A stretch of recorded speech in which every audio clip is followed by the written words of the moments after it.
Olá pessoal, tudo bom? A paz de Jesus e o amor de Maria.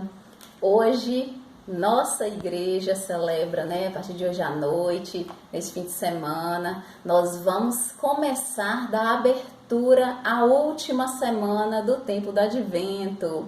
É o dia de acender a última vela do Advento. Então, sobre esse tema de Advento, tempos litúrgicos, eu tenho um vídeo, já falei para vocês sobre isso, onde eu explico cada vela do Advento, a coroa e os outros tempos litúrgicos também, inclusive sobre o tempo do Natal, para o qual nós estamos nos preparando aí, fielmente para esse tempo de Natal tão importante para nós. Nesse vídeo eu falo para vocês, tá bom? Hoje nós vamos abordar um tema que tem a ver com todos os que eu já falei aqui e aos quais ainda vou mencionar, que é a base da nossa fé católica, é a oração do credo. Você conhece a oração do credo? Você já rezou a oração do credo? A palavra credo, gente, é a palavra em latim para o termo creio. Então, toda vez que nós rezamos o credo, nós professamos a nossa fé em algo, em alguém, Então, toda vez que você rezar o credo, você está falando ali que você crê naquilo. Então, é uma oração muito importante, E nós vamos ver, o nome dela é chamada de símbolo dos apóstolos ou credo apostólico, porque ela foi nos passada pelos apóstolos, sim. Pelos ensinamentos que os apóstolos receberam de Jesus, eles nos passaram essa oração. E ela é uma oração bem antiga, aí do princípio, aí dos séculos, da igreja. Os primeiros séculos que a nossa igreja foi formada, essa oração do credo foi nos passada pelos apóstolos, certo? Então, gente, ela é a profissão de fé do católico. Ela é a nossa doutrina, a oração do credo. Tem 12 artigos ou 12 dogmas, onde a gente vai falar, eu creio, eu creio. Então, nós vamos mostrar no que a nossa igreja, nossa base, nossa doutrina, é firmada, alicerçada.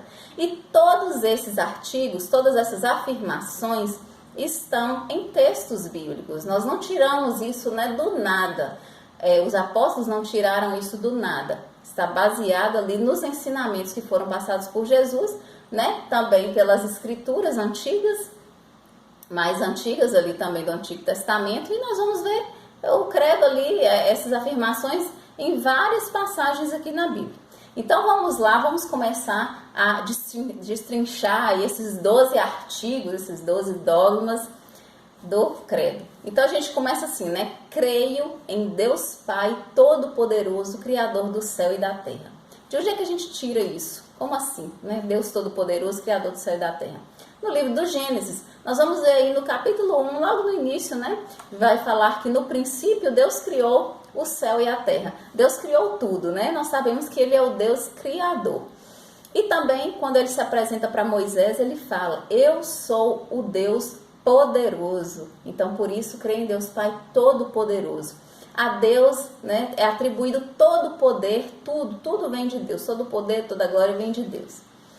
O segundo artigo, o segundo dogma, creio em Jesus Cristo, seu único Filho, nosso Senhor. Ali em Mateus, quando Jesus está conversando com seus discípulos, quem as pessoas falam que eu sou? Então, uns falam que o Senhor é um profeta, outros falam que é Elias que deveria voltar. Aí ele fala, e vós, quem dizeis que eu sou? E aí São Pedro, na sua sabedoria, inspirado ali pelo Espírito Santo, ele vai falar, tu és o Cristo, o Filho do Deus vivo.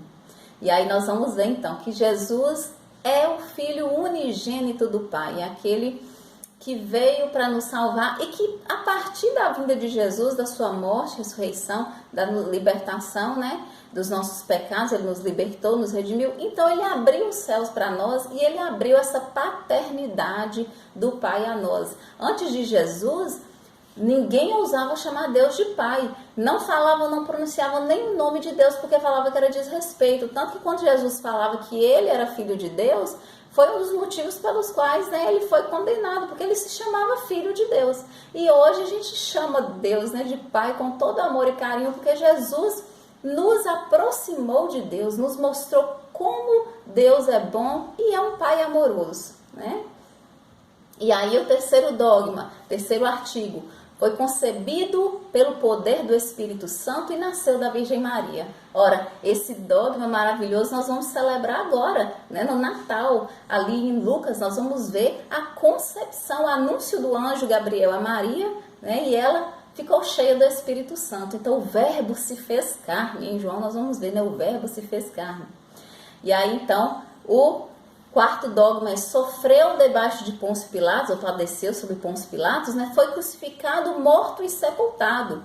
Nós vamos ver que os evangelhos vão narrar a paixão de Cristo. A gente participa ali na Semana Santa, né, da paixão de Cristo, começando na quinta noite para sexta-feira, e a gente vê todo o sofrimento de Cristo. Ele passou por Anás, Caifás, Herodes, até ser por Pôncio Pilatos, né? Ele foi ali, sofreu e foi flagelado e crucificado, né? Morto e sepultado. Ali nós vamos ver também essa passagem, né? As passagens que falam até o sepultamento de Jesus, é toda essa paixão, morte que Jesus passou. E aí o quinto dogma, né? Desceu à mansão dos mortos, ressuscitou ao terceiro dia. A nossa igreja acredita que Jesus não morreu e ficou dormindo nesses dias, né? Ele trabalhou, ele foi salvar as almas que estavam, né, sofrendo ali, as almas daqueles que padeciam, então, dos que já tinham partido. Então, por isso desceu à mansão dos mortos e ressuscitou ao terceiro dia, né? A gente conta ali aquele tríduo pascal, né, dali da sexta, do sábado, ressuscitou ao terceiro dia, que é o domingo, que é o primeiro dia, né, para nós, primeiro dia da semana, o grande dia do Senhor. E aí em Coríntios, primeira carta aos Coríntios, capítulo 15, versículos de 3 a 5, vai falar, né, que Cristo morreu pelos nossos pecados, segundo as Escrituras, foi sepultado e ao terceiro dia ressuscitou. Então, também na primeira carta aos Coríntios, Paulo vai falar isso para nós. E aí vem o próximo dogma, o próximo artigo. Subiu aos céus, está sentado à direita de Deus Pai Todo-Poderoso. Nós vamos ver isso aí no finalzinho do Evangelho segundo São Lucas, né, no capítulo 24, no último, e nos Atos dos Apóstolos também, no princípio ali dos Atos dos Apóstolos, a ascensão do Senhor. Ele subiu aos céus. Já tem um vídeo aqui também sobre a ascensão do Senhor. Vocês podem olhar. E de onde voltará para julgar os vivos e os mortos, é o próximo artigo. Em Hebreus 9, 28, vai falar para nós, né? Jesus aparecerá uma segunda vez para salvar aqueles que o esperam. Então, Jesus há de voltar para nos salvar, não é isso? O próximo dogma, o próximo artigo: creio no Espírito Santo. Espírito Santo, no Evangelho segundo São João, nós vamos ver muito a falar da Santíssima Trindade, né? Olha o Espírito Santo aqui na Anunciação também a Maria, né? Você vai conceber pela ação do Espírito Santo. O Espírito Santo é falado em várias partes aí da Bíblia, então não há como não crer no Espírito Santo, que o próprio Jesus vai falar para nós, né? Em João 14, 26, ele fala: mas o defensor, ele está falando que ele vai para o Pai, né? Ele fala: mas o defensor, o Espírito Santo, que o Pai enviará em meu nome, ele vos ensinará tudo e vos recordará tudo o que eu vos tenho dito. Então Jesus vai falar isso aí, né? Que ele vai para junto do Pai, mas ele vai enviar o Espírito Santo Paráclito, o advogado, para ficar conosco. Não é isso? Aí a gente fala também, creio no Espírito Santo, na Santa Igreja Católica, na Santa Igreja Universal, porque a palavra católico significa universal, na comunhão dos santos. A gente vai ver ali em Atos, né, os cristãos tinham tudo em comum, a unidade da igreja, uma igreja uma só. Nós vamos ver também São Paulo falando, né, que Cristo é a cabeça e nós somos o corpo da igreja. Então ela é a igreja universal porque está ligada a Cristo, que é a cabeça. Cristo que fundou a nossa igreja, não é? Através ali de São Pedro, quando ele pediu que São Pedro apacentasse as ovelhas, quando ele falou: Pedro, tu és pedra e sobre essa pedra edificarei a minha igreja. ele falava, ele montava, ele criava então ali a Igreja Católica, instituía a Igreja Católica, cujo primeiro Papa foi São Pedro, né?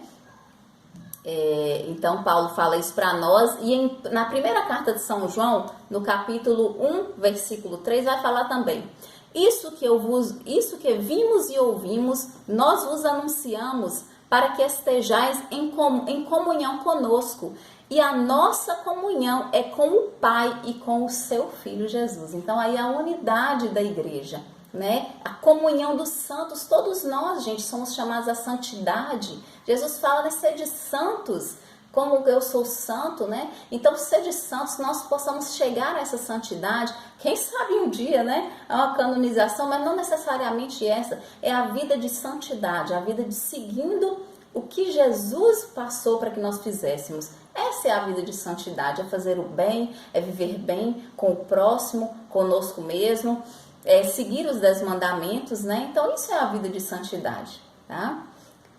O próximo dogma, né? O próximo artigo. Creio na remissão dos pecados, no perdão dos pecados.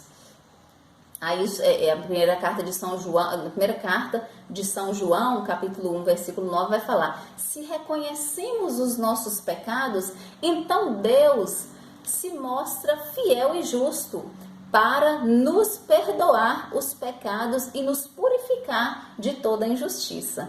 E em Efésios 1, de 7 a 8, vai falar, né? Nele e por seu sangue, ele fala aí de Jesus Cristo, nele e por seu sangue, obtemos a redenção e recebemos o perdão das nossas faltas, segundo a riqueza da sua graça. Ora, como eu falei no princípio, né? Jesus nos redimiu de todo o pecado. Então, nós cremos nisso, nós cremos que Jesus nos libertou pela sua morte de cruz, perdoou os nossos pecados e nos abriu os céus. Então, aqui no credo, a gente põe esse ponto de fé. Nós cremos, e cremos que quando nós estamos ali diante do sacerdote, no sacramento da confissão, sacramento da penitência, sacramento da reconciliação, nós recebemos também a absolvição dos nossos pecados. Eu tenho um vídeo da série Sacramentos, né? Eu falo desse sacramento da reconciliação. É importantíssimo, porque esse céu que Jesus abriu para nós é a permanência dele aberto quando a gente se confessa, né?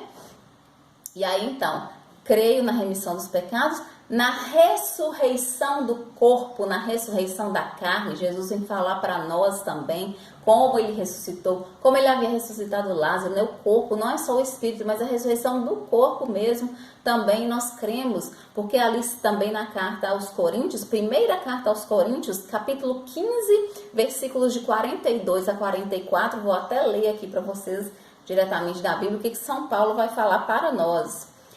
Primeira carta aos Coríntios, capítulo 15, versículos de 42 a 44.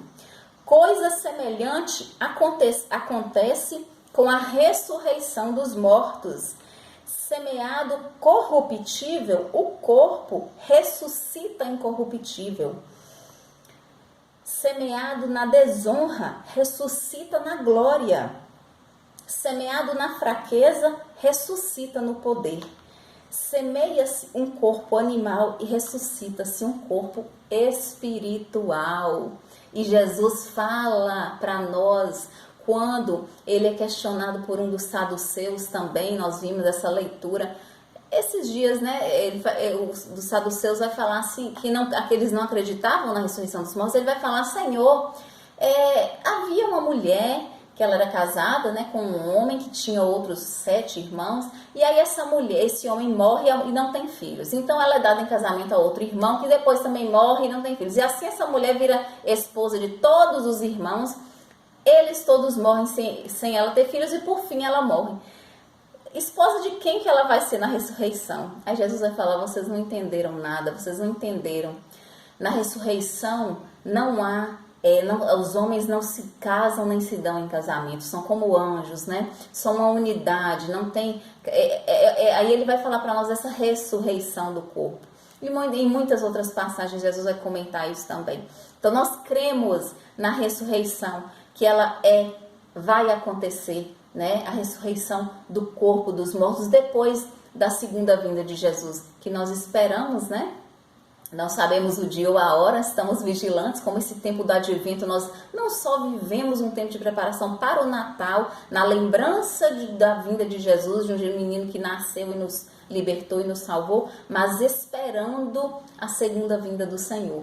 Como eu falo, não sabemos se nós vamos primeiro nos encontrar com Ele ou se Ele virá até nós. Temos que permanecer vigilantes, né? E por fim, cremos na vida eterna. Aí eu leio também, porque é muito bonita a passagem do Evangelho de segundo São João, capítulo 3, versículos de 14 a 16, Jesus vai falar. Como Moisés elevou a serpente no deserto, assim também é necessário que o Filho do Homem seja elevado, a fim de que todo que nele crê tenha a vida eterna. De tal modo, Deus amou o mundo que deu seu Filho unigênito para que todo aquele que nele crê não pereça, mas tenha a vida eterna. Palavra da salvação, glória a vós, Senhor. Aqui nós já vamos ver, né, também quando eu falo que é Jesus, é seu único Filho, nosso Senhor, na oração do credo, aqui está falando também, né, que Deus deu seu Filho único, seu Filho unigênito. E aí, então, para que nós tenhamos a vida eterna. Então, gente, quem crê na paixão, morte e ressurreição de Cristo, crê na vida eterna. Porque Jesus veio nos conceder a vida eterna. Né? Aquela coisa que para nós, que foi quebrada ali na primeira aliança, né? Que o homem não seguiu aquilo que tinha sido firmado com Deus na primeira aliança. Jesus veio ao mundo para refazer essa nova e eterna aliança, para que nos fosse concedida a vida eterna. Então, gente, a oração do credo é toda aqui, ó, baseada na Bíblia. Passagem, né, passada para nós pelos apóstolos, e a base está aqui. A nossa igreja não inventa, né? Está tudo aqui na Sagrada Escritura. E esse é o credo tradicional, é o símbolo dos apóstolos, como eu falei, né, o credo apostólico. Mas existe outros também, e um outro que é importante, um outro credo que é importante, que nós conhecemos também, e a gente reza em algumas celebrações, algumas solenidades. É um outro credo, que ele se chama credo niceno-constantinopolitano, é um credo maior, o nome é maior e ele é maior, mas ele tem esses mesmos 12 símbolos, né? Esses artigos, esses mesmos 12 dogmas, só que ele explica mais. Por quê? Por que a igreja criou esse credo? Existe ali mais ou menos nos anos 300, né, e pouco, a igreja foi muito atacada pelos hereges, né? Pessoas que inventavam coisas a respeito da igreja, a respeito de Deus, né? E deturpavam ali a fé dos cristãos. Então, a igreja fez reuniões chamadas concílios, e houve o concílio de Niceia em 325 e o concílio de Constantinopla, o primeiro concílio, em 381, para discutir, né, para afirmar ali, então, formas de dissipar, de disseminar essas heresias, essas mentiras que estavam sendo criadas, né, que surgiram e então contra a fé católica, por volta do século II a IV. E dentre elas, as principais heresias, né, elas chamavam o arianismo, que era de um homem chamado Ário, que essa heresia negava a divindade de Jesus, quer dizer, quebra a Santíssima Trindade. Né? Jesus não é Deus. E a outra heresia de Macedônio, chamado macedonismo, que vai quebrar, vai falar que o Espírito Santo não é Deus. Deus não existe Espírito Santo, né? Ele não é Deus. Então, foram essas duas mentiras, essas duas heresias, né? Principalmente essas, que levaram a constituição, a formação desse credo. Como foi concílio de Niceia e concílio de Constantinopla, então o nome do credo se chamou Niceno-Constantinopolitano. Vai afirmar como eu disse, esses 12 artigos, só que explicando. Então ele é um credo maior. Vou colocar aqui na descrição do vídeo essas duas orações, tanto o credo tradicional dos apóstolos, quanto esse credo niceno constantinopolitano, tá? Sobre questão de heresias, aconteceu muito na nossa igreja, tanto que eu tenho um vídeo aqui quando eu falo da festa de Corpus Christi, da festa do Sagrado Coração de Jesus, Imaculado Coração de Maria. Eu falo que a festa do Sagrado Coração de Jesus, né, essa aparição de Jesus para Santa Margarida Lacoque, foi também por conta de uma heresia que foi espalhada, que estava sendo espalhada na época, que era o jansenismo, de Jansen, quando ele vai falar, né, que ele pregava um cristianismo muito triste, porque para ele era tão difícil ser perdoado, a gente era tão pecador e Deus estava tão acima, né, que era difícil o homem ser perdoado. Então as pessoas começavam a desistir, a desanimar com a fé. Porque para que eu vou ficar vivendo uma fé se eu não vou ser perdoado? E aí Jesus vai mostrar esse coração sagrado e misericordioso através de Santa Margarida Lacoque. Quem quiser relembrar aí ou assistir, não assistiu, quando eu falar Festa de Corpus Christi, Sagrado Coração de Jesus, Imaculado Coração de Maria, eu falo sobre isso aí também. Então, gente, é muito importante o católico que verdadeiramente vive a fé, sabe rezar a oração do credo e crê em todos esses pontos. Quem não presta atenção vai passar a prestar agora no que a gente vai estar afirmando, né? Credo, creio, né? Eu creio em tudo isso aqui. Então nós vamos encerrar esse vídeo, último vídeo aqui do ano de 2021, né? Mas assim, esse ano que eu mesmo só tenho a agradecer a Deus pelas tantas bênçãos recebidas neste ano.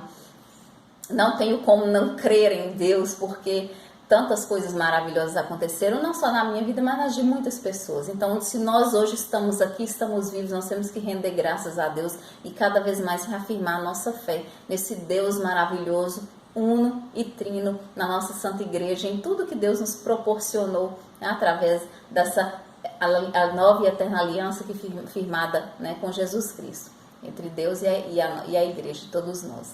Então vamos terminar essa oração, convido a todos para participarem da missa, né, aos domingos, e festejar, celebrar bem o Natal, não com compras de presentes, mas o verdadeiro sentido do Natal, né, essa esperança que nos foi dada, né, esse Filho nascido que nos foi dado, essa esperança que nos deu a salvação eterna. Então vamos lá?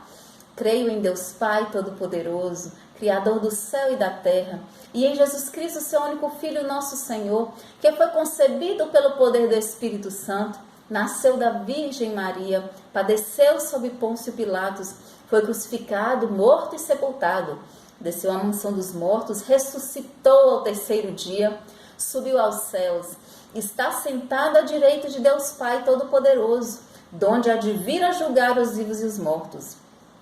Creio no Espírito Santo, na Santa Igreja Católica, na comunhão dos santos, na remissão dos pecados, na ressurreição da carne, na vida eterna.